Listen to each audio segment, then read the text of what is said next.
Fillers, blood thinners, and chemotherapy drugs are just some of the substances that are found in your drinking water. There's new information that some drugs are ending up in our water at levels never seen before. There's something happening to the rainbow darter, a tiny fish that lives in the rivers of southern Ontario. If they're downstream from a sewage treatment plant, the male fish turn into females. If you expose them to wastewater, they will feminize. They will have eggs in the testes.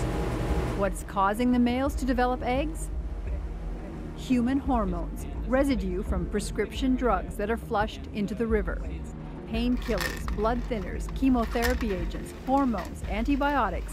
If we swallow it, scientists can find it in the water. Some of the drug comes in us and through us and out of us totally unchanged. So we actually have active drugs going into the waterway. The study of First Nations communities found levels of 3 prescription drugs in one southern Ontario river that were the highest in North America. And an unpublished Health Canada survey of tap water across the country found traces of prescription drugs in drinking water. We have to be concerned because there's a mixture of these drugs that we're being exposed to in drinking water, and so that's some cause for concern.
Die Wasserversorger tun ihr Bestes, sie probieren ihr Bestes.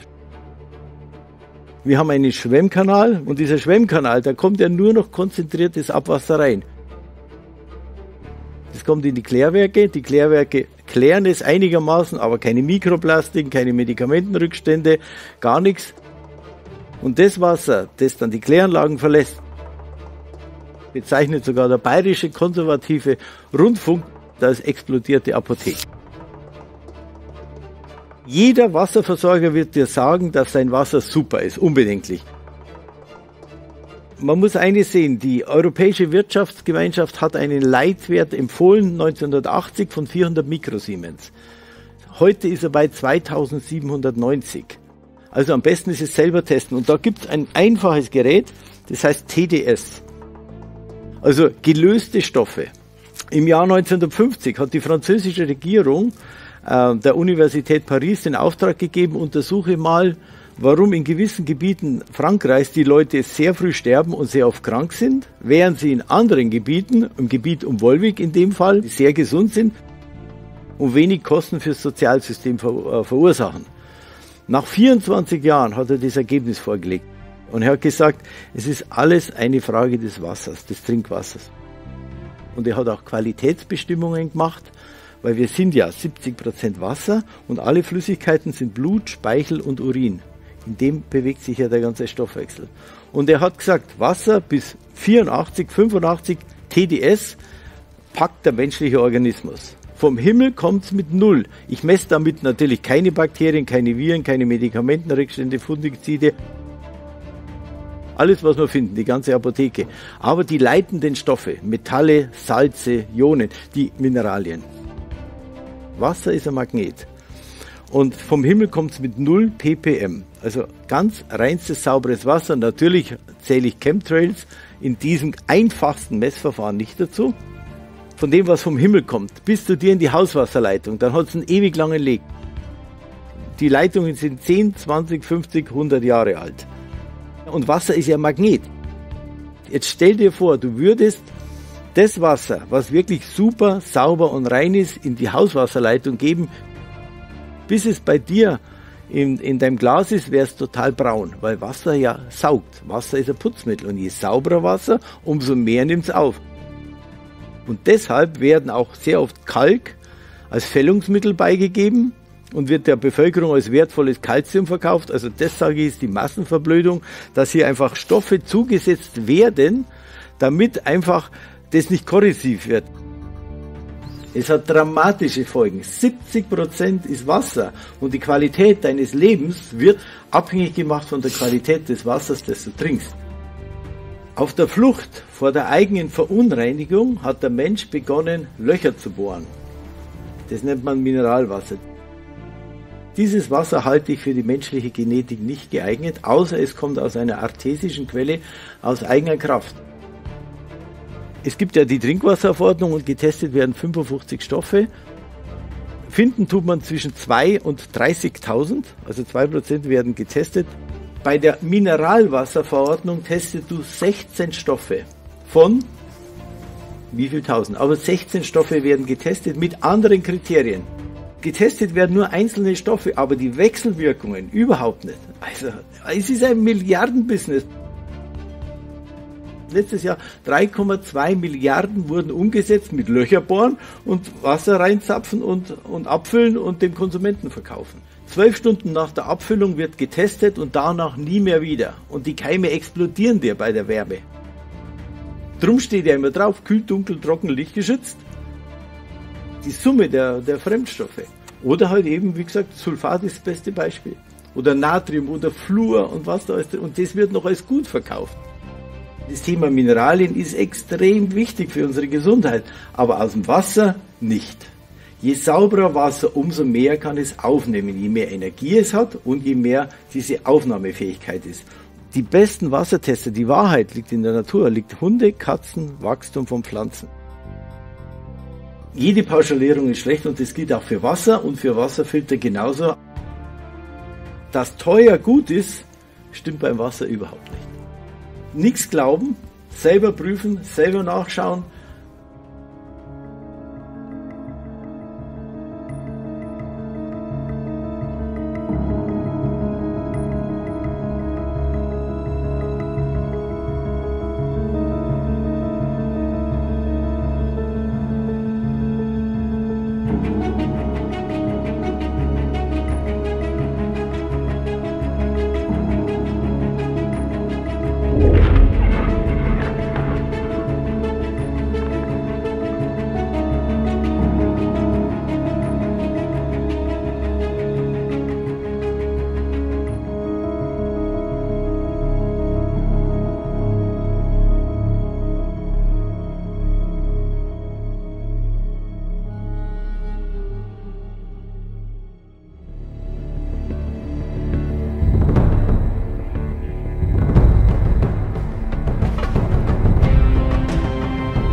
Wir haben heute einmal mehr gesehen, dass dieser Präsident die Weltordnung, wie sie existiert, umkrempeln möchte.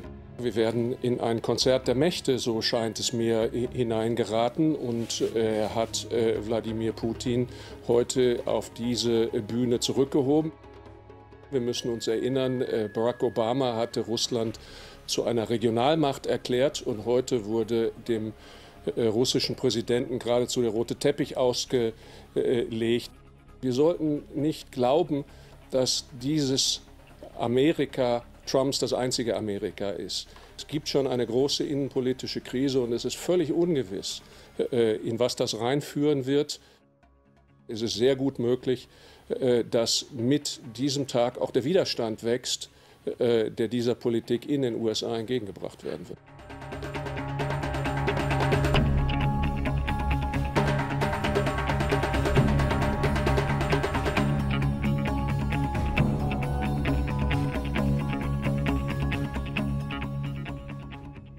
We hope to see the first steps towards overcoming the current critical situation in our country's relations.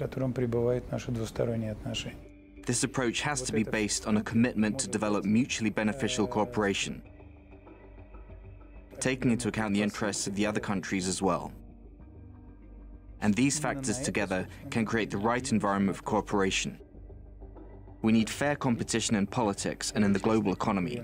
Unfortunately, we see that competition is not always fair. Russia has never sought to use its relations, its interactions with certain countries against other countries, against third-party states. This has never been the case, so such concerns sound rather strange. As you know, our relations are in quite a poor state, and Russia was not the one who initiated this downturn. We hope there is a political will to normalize relations. NATO is an instrument of confrontation. It was constructed specifically for the purposes of confrontation. From the very beginning, this has been the rationale behind the alliance. So when the alliance openly calls Russia a potential enemy and increases its budget, this indicates that Russia needs to stay alert, and it does.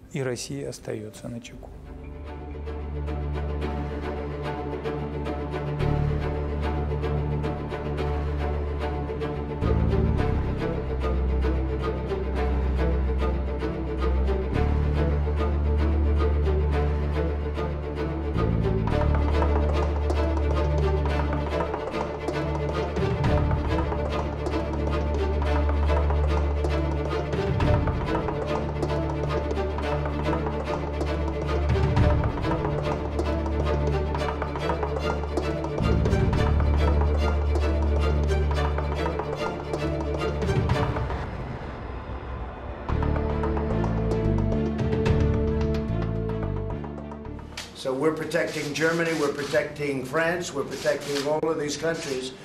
And then numerous of the countries go out and make a pipeline deal with Russia where they're paying billions of dollars into the coffers of Russia. Germany is totally controlled by Russia because they were getting from 60 to 70% of their energy from Russia and a new pipeline. Germany is a captive of Russia. They pay billions of dollars to Russia, and now we have to defend them against Russia. Численность американского контингента на базах ФРГ составляет порядка 35 тысяч человек.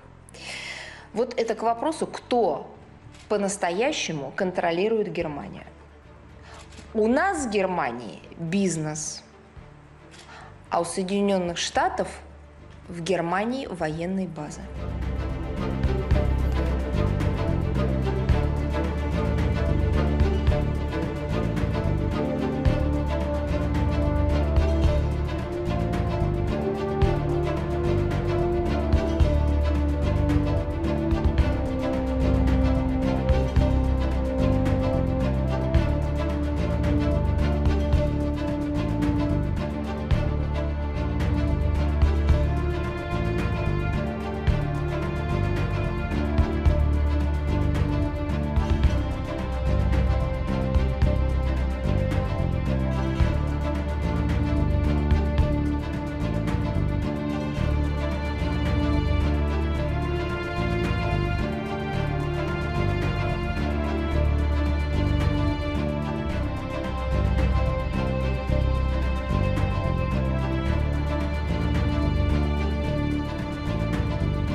I think that Trump can better be understood as a businessman than as a person who is particularly ideological when it comes to international relations.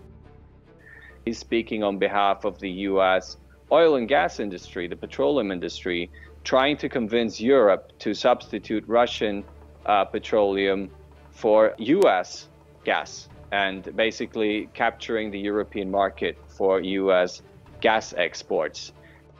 But he doesn't necessarily want a constructive relationship between Europe and Russia, because that relationship would mean a bigger difficulty, particularly the Nord Stream pipeline, which he's talking about, will mean an obstacle for US petroleum exports to Europe. The big question is, should Europe rise its military spending to please Donald Trump and his US allies?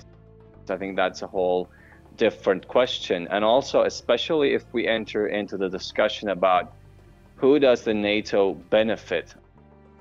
Even in the 90s, NATO worked in many cases as a way of sugarcoating US military aggression. For instance, in the case of Yugoslavia, where it was difficult or it was impossible for the US to get UN Security Council backing for some of its military actions. But then you had NATO step in to at least give it a veneer of being a multilateral military action and not a unilateral US military aggression. So I don't think there's any doubt that NATO's function has been to prop up US global hegemony. Let's just have a quick look at NATO's two last interventions that were Afghanistan, the regime change war in Afghanistan, and the regime change war in Libya. Both of these wars have caused massive havoc in Europe's immediate neighborhood. We are talking about a massive increase in Islamist terrorism right outside the doorsteps of Europe and a huge refugee crisis. Now, of course, those countries who were invaded are the principal victims, and the refugees are the principal victims of this. But let's not forget that this has also had a very high price for Europe in terms of a sharp increase in the number of Islamist terrorist attacks and the refugee crisis that Europe has not really been able to handle in a constructive way. In that sense, it's clear that Europe has paid a very high price. And I'm not sure how we can defend Trump's thesis that NATO in that sense has protected Europe. I mean, to me, it's pretty obvious that these interventions have created more security problems and economic problems and other political problems for Europe than they have solved.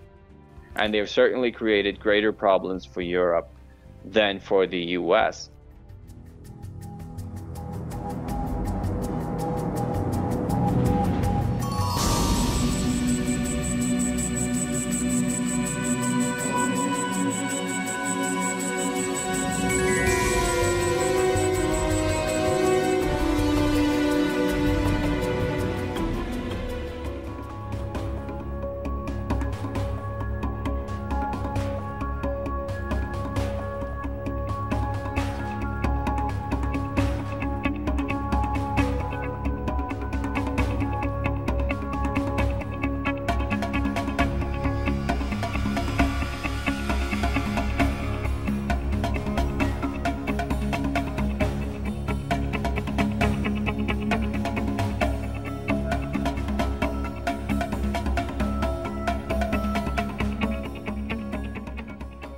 Иммигрантов в Германию и Европу запустила Меркель. Это проблема, разногласия, по которой грозят единству и в Германии, и в Европе. Проблема связана и в Германии, и в Европе лишь с одним именем – Меркель. Противодействие Ангеле Меркель в Европе становится все более жестким и беспощадным. Интересные цифры. Полгода назад американский исследовательский центр Pew опубликовал прогноз, по которому к 50-му году доля мусульман в Германии, Англии, Франции и Австрии вырастет до 18-20%. Это если иммиграционная политика останется неизменной. В Швеции, если ничего не менять, мусульман к середине века будет 30%. Итак, что в сухом остатке на сегодня? Американцам Европа нужна прежде всего как участник блока НАТО, а еще покупатель американского оружия и дорогущего американского сжиженного газа. Евросоюз, как конкурирующее новообразование, Трампу не нужен. Вот и оказался Евросоюз в дурацком положении. Меркель говорит, что надо вставать на свои ножки, а Юнкер, что следует противопоставить себя США. Но сил нет. Нет, потому что с Россией разругались, введя бессмысленные санкции. Сил нет, потому что сами внутри грызутся из-за мигрантов, приглашенных Меркель. Добавим сюда Брексит со всеми потерями в общем бюджете. И станет ясно, что у некогда европейской мамочки Меркель задача по сохранению Евросоюза не из простых.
Since the fall of the Communist Revolution in 1989,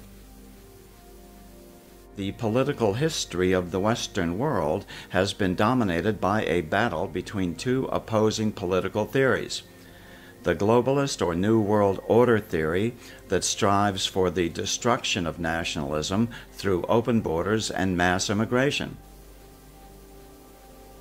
This decade, the immigration wave has been George Soros's spear at the heart of nationalism, sowing chaos wherever it goes. Soros threw billions into this invasion effort in Europe. The goal was to overwhelm the slumbering nations of Europe, laying the seeds of their destruction of their national identities by simultaneously buying off their entrenched politicians and the press, their news sources, before they knew what hit them. And it almost worked.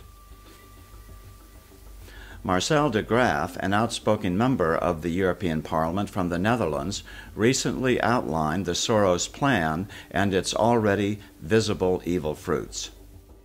The future of Europe will be bright after the collapse of the EU. And we are now witnessing the death struggle of this failed project.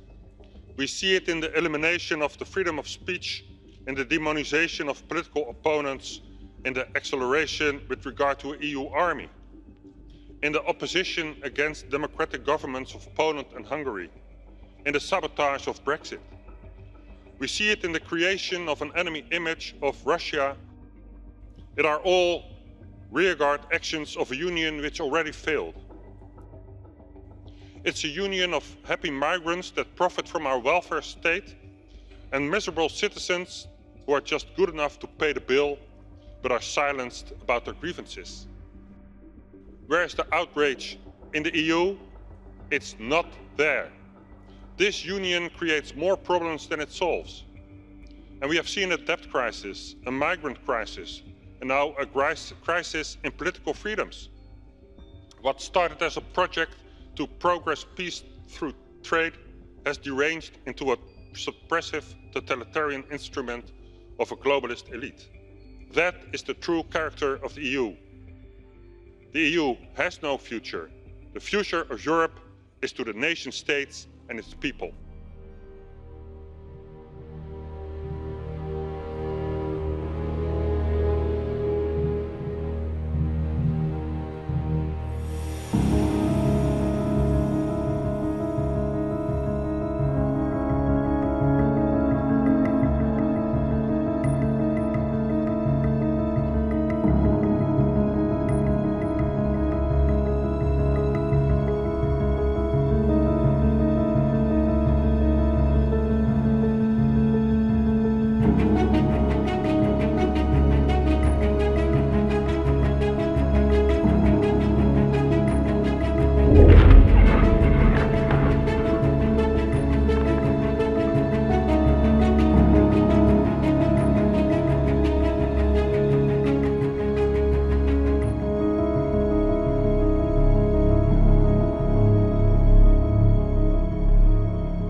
Die Früchte des Wirkens von Soros haben sich als überaus giftig erwiesen. Denn als Finanzspekulant versteht er unter Demokratie nichts anderes als die Errichtung einer globalen, finanzmarktkonformen Demokratur, deren Strukturen ihm erlaubt haben, in der Vergangenheit ganze Staaten der Reihe nach finanziell auszuplündern. Und seine mit vielen Milliarden Dollar dotierte Open Society Foundation spielt dabei eine wichtige Rolle. Mit ihren zig Unterorganisationen ist sie in über 100 Ländern der Welt tätig, subversiv tätig. Wie ein Krake mit vielen Fangarmen unterstützt das Geld der Open Society entweder direkt oder indirekt radikale Gruppen, sowohl linke als auch rechte. Flankiert von Frontorganisationen der CIA, Hat Soros mit seiner Open Society in fast einem Dutzend Staaten mit sogenannten Farben- oder Themenrevolutionen Regierungen gestürzt und pro-westliche Regime an die Macht gebracht. Diese haben dann die Wirtschaft und Bevölkerung ihrer Länder den neoliberalen Wölfen der globalisierten Märkte zum Fraß vorgeworfen. Davon zeugt die desolate soziale Lage in den von Soros heimgesuchten Ländern. Denn Chaos, das ist das Geschäftsmodell von Soros. Total verrückt ist dabei, dass Soros trotz alledem immer noch als Wohltäter und Menschenfreund gefeiert wird.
I have a full faith in our intelligence agencies. Whoops, they just turned off the light. That must be the intelligence agencies.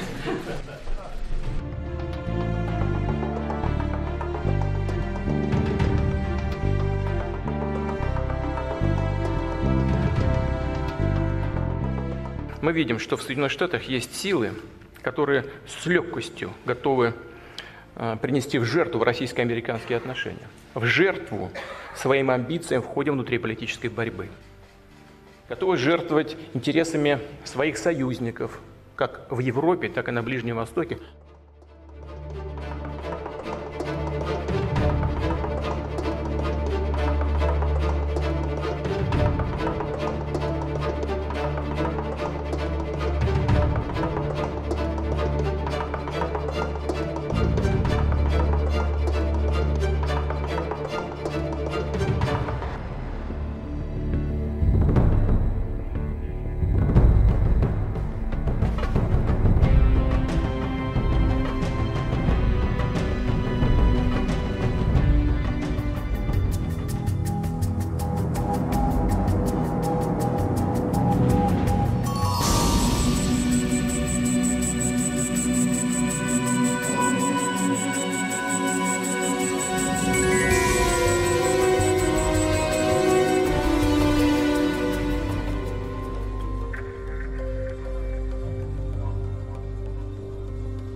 Sugar is toxic.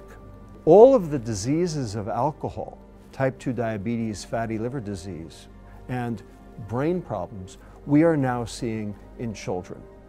And they don't drink alcohol. But boy, oh boy, do they consume sugar.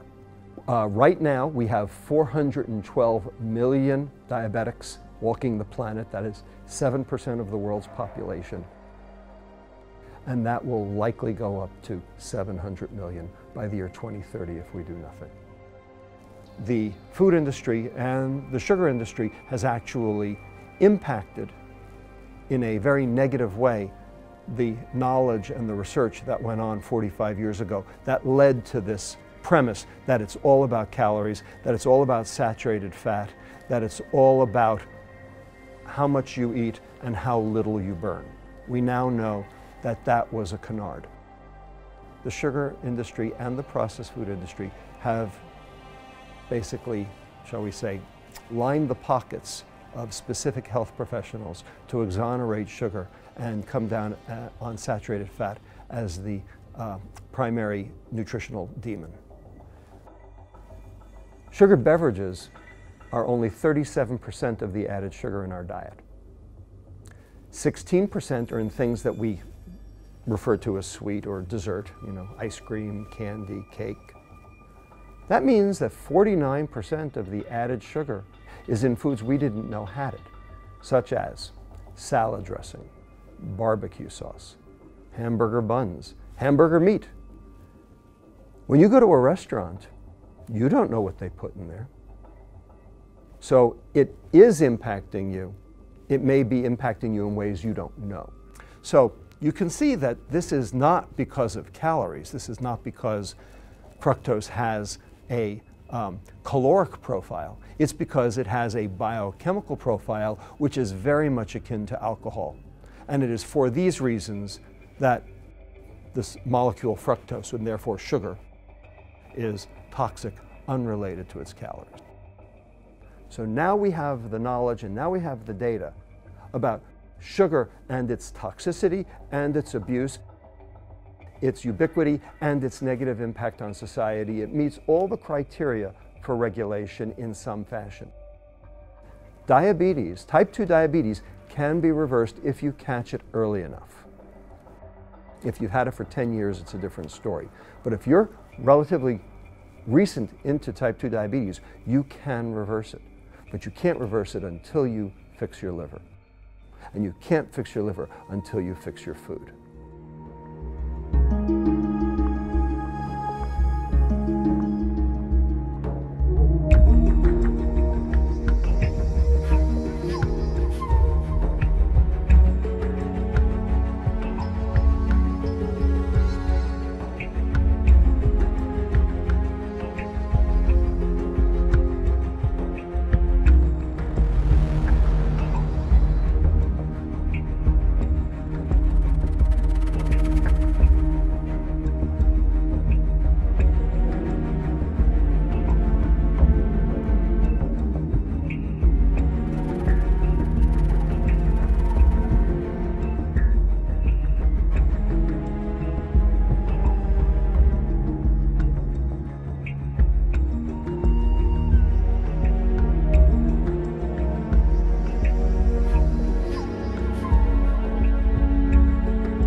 In 2002, the World Health Organization put together a document, and in that document, they say very specifically that sugar is a major, if not the cause, of chronic metabolic disease and obesity.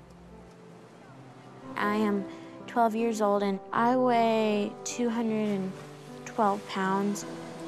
They normally say that I'm just supposed to eat healthier and exercise a lot more, which is what I am doing. But my weight has mostly stayed the same.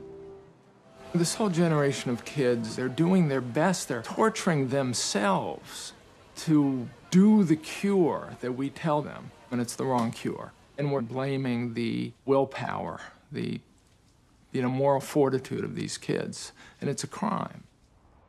If there's a moment in time marking the start of the obesity epidemic, it's 1977, the McGovern Report. Expert testimony before the Committee on Nutrition and Human Needs warned Senator George McGovern that obesity would soon be the #1 form of malnutrition in the United States. The committee issued the very first dietary goals for Americans, noting that our diet had become overly rich in fatty meats, rich in saturated fats and cholesterol, and rich in sugar. The Egg, Sugar, Dairy, and Beef Associations, with sales of their products in danger, united and flat out rejected the McGovern Report. They even demanded a rewrite. Instead, they encouraged Americans to buy more food with less fat. And so, the 1980s began with a new health doctrine and a brand new market.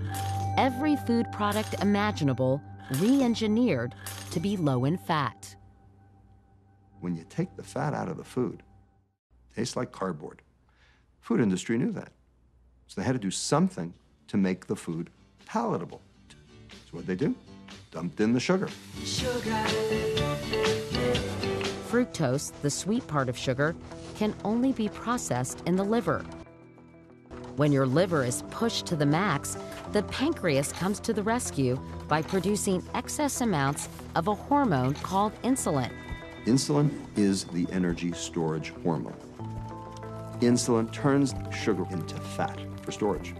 That's insulin's job. High levels of insulin can also block your brain from receiving the signal that you're full. The problem is, sugar isn't just in cookies and desserts.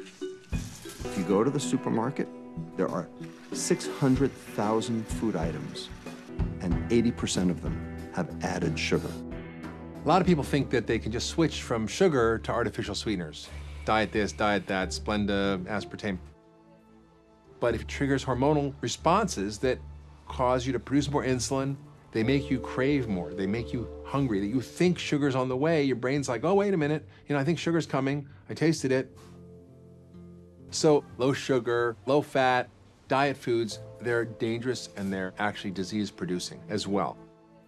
When you consume sugar naturally, that is in fruit, you're getting the fiber that you need to mitigate the negative effects. Am I worried about fruit? No. But am I worried about fruit juice?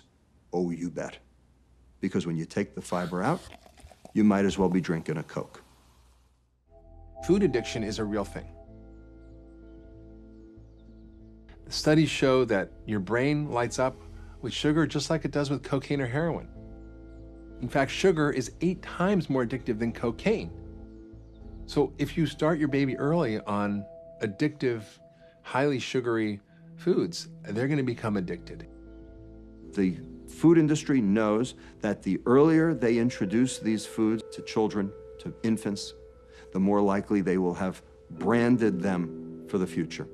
And every generation of kids born after 1980 has grown up surrounded by these highly addictive foods. Every store these days has junk food at the checkout, right at the eye level of your kids. The food industry infiltration of the schools is deplorable. When we release our children into the care of schools, we shouldn't expect them to eat unsafe food that will make them sick. We're paying a very dear price for letting the food industry act at will and recruiting our children as loyal customers. We need to come together as a society to protect our children and make it easier for parents to feed their child more healthfully.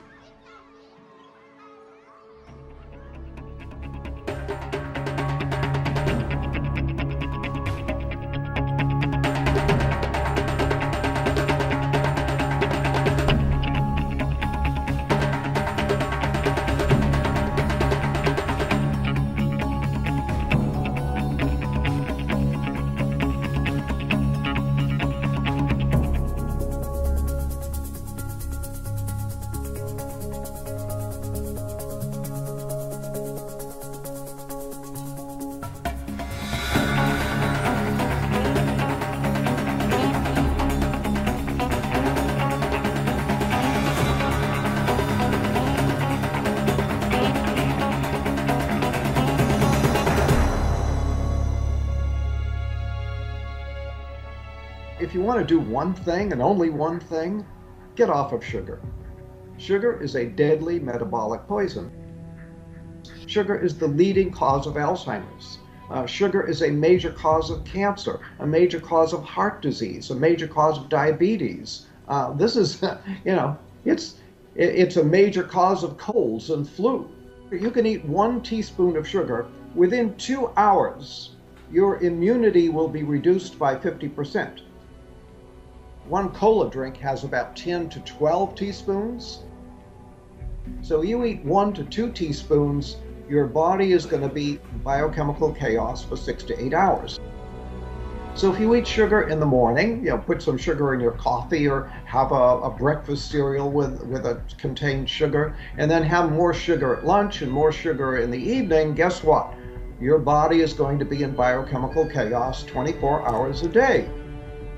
Well, your immune system is your #1 defense against cancer.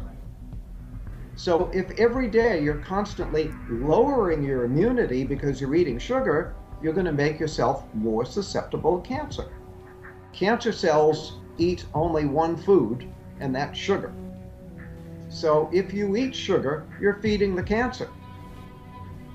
So if you have cancer, you have to be off of all sugar. And if you want to prevent cancer, be off of all sugar. Health is when all of your biochemistry is balanced and all your chemistry is working right. When you eat sugar, you throw that balance out for 6 to 8 hours. Sugar is very key, and not eating sugar is very key to making yourself healthy.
It's very high up and stationary at the moment.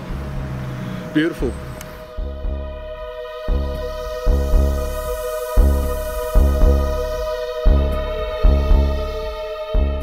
Una cámara de seguridad con una vista panorámica de este sitio turístico importante registró cómo una esfera luminosa se acercaba rápidamente pasando por encima de las cataratas.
Right now, there are 131 active deep underground military bases in the United States. There's 1,477 of them worldwide. Each one is built with sophisticated methods, what you'd call high-tech. We have nothing like this on the surface. The public basically has been totally lied to. We're considered stupid or even moronic in some cases. Groom Lake is where the infamous Area 51, S4, S2, a CIA base, it was later become the most secret base in the United States. It employs over 18,000 workers. We built 9 underground military bases there, roughly 4¼ cubic miles hollowed out underground. I was involved in building another base we were in the process of the early stages of building. We drilled 4 large tunnel-like holes. Some of them ran 2½ miles under the surface. The equipment kept coming up broken. So we wanted to go down, we wanted to send somebody down there, a human observer, or human observers in this case, to find out what was going on. The large alien grays had been encamped there for as best as believed possible about 400 or 500 years. Had been one of their internal bases. And we drilled holes right on top of it. All the stinking air, all the black sooty air came right out as soon as the first hole was sunk, and all this soot came up. And in this process, I was lowered down the basket of one of these holes, and about from me to this elderly woman here in the front was sitting a 7-foot-tall alien gray. The stench was worse than the worst garbage can you can imagine. The entity was absolutely horrible. In the process, one of them did this. All I remember is that he just kind of waved his hand in front of his chest, and the next thing I know, this blue beam hit me and just literally opened me up like a fish. 66 Secret Service agents, crack troops, lost their lives because the government, our United States government, lied, did not tell us anything about the alien threat. There's a war underneath there, and I'm talking dead serious. It's been going on since that time. Since late August of 1979, our military, the Russian military, basically the militaries of the world, have been in constant conflict with the outer space alien. The small gray, the large gray, the reptilians, the whole thing.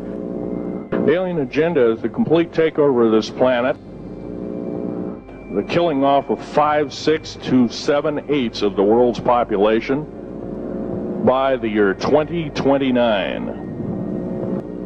U.S. military has known about this for 45 years. They've told no one. Probably the reason I got shot to pieces and 11 attempts on my life is I am a direct threat to the entire system.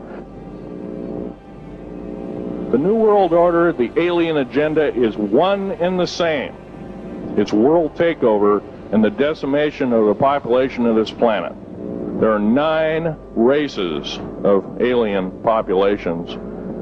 To look at a human being as a bag of food. They use the glandular secretions of animals and human beings as a mixture of the vitamins for their food. What can we do about it? Right now, if we do nothing, we can do nothing about it, and it'll continue to go on. Basically, we'll be led in the dark, and you'll keep seeing more and more people disappear. I am asking you to seriously do enough homework that you can go out through the public record, through the congressional records, find out who's voting for what, and go from there. The world takeover plans of the New World Order must not be allowed to happen. That includes the name, the New World Order. That was purposely used, folks, because most of us have been lazy. We have not read our history books. Things have been omitted. throw out basically what you've learned. I'm not asking you to believe me. I'm asking you to re-educate each one of yourselves. An uninformed populace is a populace in slavery.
our mind is dreaming, and it's dreaming based on the beliefs we have.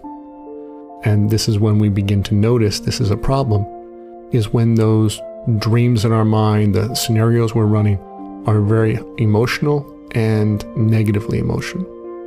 That's when we start wreaking havoc emotionally in our life and our relationships. So that's where we figure out what's going on in our mind is a problem, because it's causing us to react emotionally to stuff that very often isn't even true, and we figure out we want to change this. And so the antidote to that is awareness, or self-awareness more specifically, is about having the perspective that allows you to wake up from that scenario of a dream running in your mind. There's lots of different places we can apply awareness, and usually we apply awareness to being or paying attention to what other people are doing. What is their body posture? What is their tone of speech? What is their facial expression? And we learn to read people, or we learn to read situations. And a person can be very aware of what goes on in the room or with someone else. We're used to doing this all the time. We are not used to doing this kind of observation on ourselves. And the reason awareness is so critical is if you aren't aware of what's going on in you, you have very little chance of changing it. Awareness of the kinds of thoughts we dream within each belief scenario that we're running. Awareness that those thoughts may not be true. Awareness that they only appear true from the perspective of that certain identity we're adopting for the moment. That they don't even exist when we adopt another perspective. So awareness of the subtleties of these elements at play in our imagination and how they pull us into different emotional states and emotional reactions. Why cultivate self-awareness? Why cultivate a state of mindfulness? Because it's going to change how you feel emotionally. And how does it do that? If you want to look at it in a more analytical way, you can look to quantum mechanics physics, wherein when you put your attention on something, such as an experiment, that actually changes the outcome of the experiment. And this happens in your mind. When you put your attention on what's going on in your mind in a mindful way, an aware way, and conscious attention, it changes what's going on there. The thought doesn't have the same impact. The emotion isn't the same. So there's a direct, immediate benefit. You may not see it right away, but change has begun to happen once you become self-aware or practice even moments of self-awareness.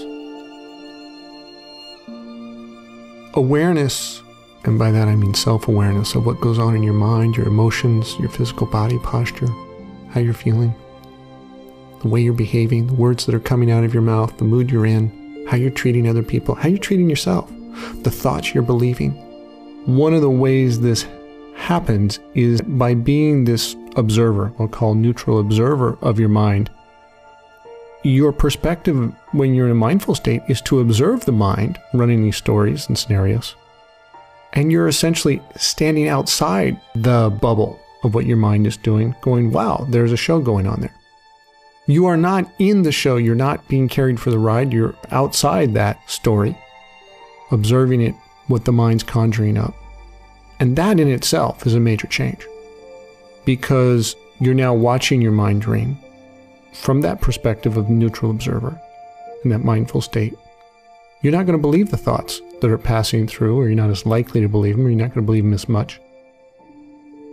And if you don't believe those thoughts, you're not going to react emotionally in the same way. It's worth taking time to build these skills. And from this neutral observer perspective, you can consider other options in how you behave, what you say, what you're going to believe. And you're going to look at things differently, and therefore you're going to think and interpret things differently. And your emotional reactions will be different. All because your perspective has shifted outside the dream formed by belief. Live more presently in the here and now, and less in these virtual dreams in our mind. To enjoy more the moment you're in, instead of be distracted by what you're imagining you're in. And to do that, you've got to wake up from the dreams your mind is dreaming.